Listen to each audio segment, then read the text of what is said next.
همصحبت دیگری من علیشیر گلوف برنده مدال برنجی بازی‌های 17 آسیایی در رشته تایکوندو ATF.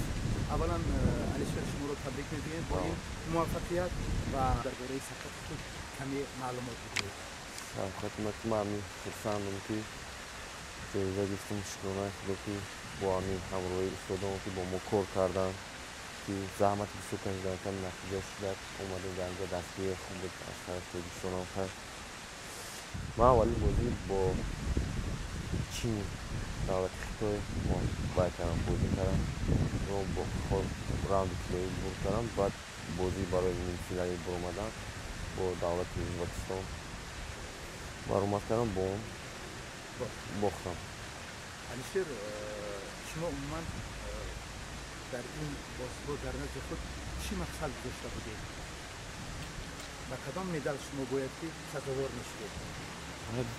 هر کس میخواد که مدالی که بخواد هم کسان نمیتونه یا هم مشق میکنن تمرین زیاد میکنن ما هم تمرین میکنیم خیلی مورد کمتر ما مسابقه نرسیده باید ما مسابقه اشتراک کردن گیریم بعد زبورو که از ما کنشیده گیتیم وقتی بود ریتینگ میدیم بازی مسابقه علی شده ایواز شده بازی روی خط گیریم خیلی نیست هر یک مسابقه میری اشتراک میکنیم بال میکنم ریتینگ میکنم بازی هم خیلی شده این جیات کمتر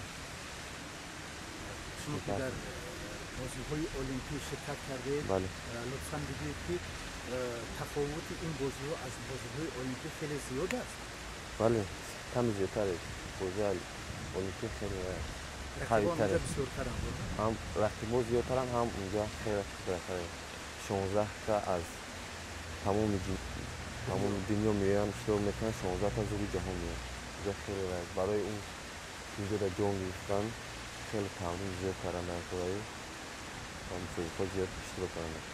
تشکر و شما کمی درباره خود معلومات بدهید. چند ساله هستید؟ من 24 ساله هستم. 24 ساله هستم و یونیورسیتی دانشگاه سرکوبی قسمت می‌کنم. بازی در وزارت کارهای داخلی جمهوری ترکستان اونجا کار میکنم. اویله دارم. معلوم بشه بعد با کماندیروی خود تشکر گذاشتم با وزیر کارهای داخلی رحمت آمازون که با ما دستگیری کرد تلویزیون از وقت دستگیری نمیکنم با کماندیروی نکوممون اسماعیلی که با ما دستگیری میکرد با مسابقه رفتن با ما تشکیل گرفته. نقشه‌های این ساله شما و نقشه‌های عموما در کشور شما کدام کنید؟